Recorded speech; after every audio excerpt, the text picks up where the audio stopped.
All right, so now as I'm training hitters, right? I'm not playing baseball anymore. I get to look at this from an outside perspective. I've developed my own sort of hitting philosophy based on what worked for me as a player, what worked for other players, and based on what makes sense visually to me, right? So this is just my philosophy. Some things may not work for some players, other things work great for some players, right?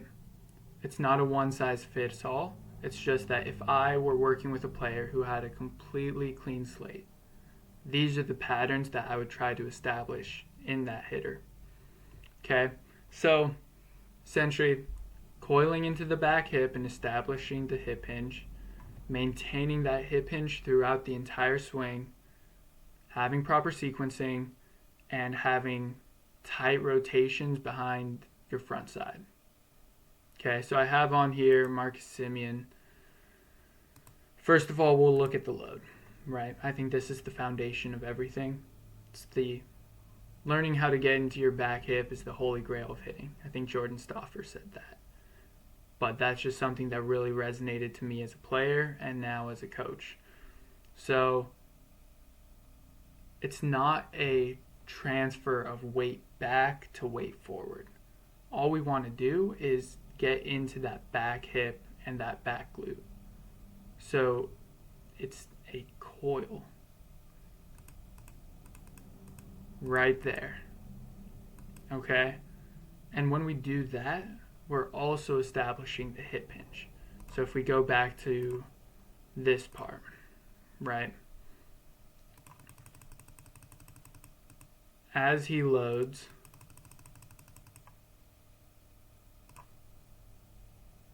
his glutes trail over his feet. So on this line right here,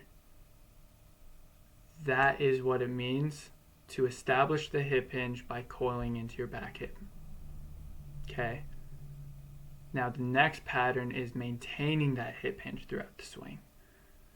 This gives you, first of all, it's how you can stay in your glutes, in the strong part of your legs rather than your quads, right? So as he goes through his swing, his glutes never leave that line, which means that he's staying in the strong part of his legs.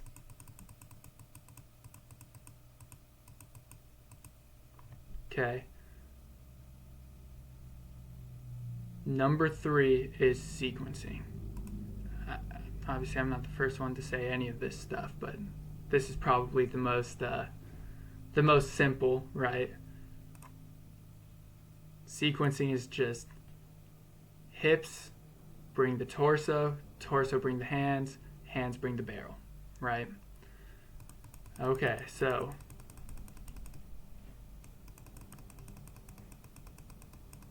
hips fire.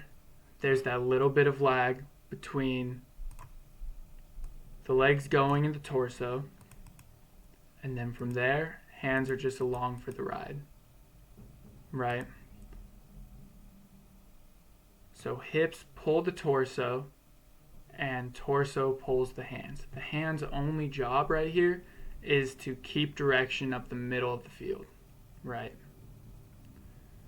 And the last thing that I would try to establish is tight rotations, right? So let's look right here. Look at his front knee, front hip, and front shoulder. Oh, I shouldn't have used yellow there.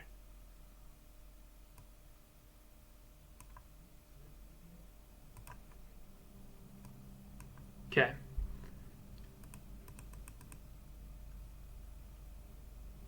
I guess I drew the knee one pretty bad, but essentially they are just tight turns. It's not like they're drifting forward, drifting up, drifting back.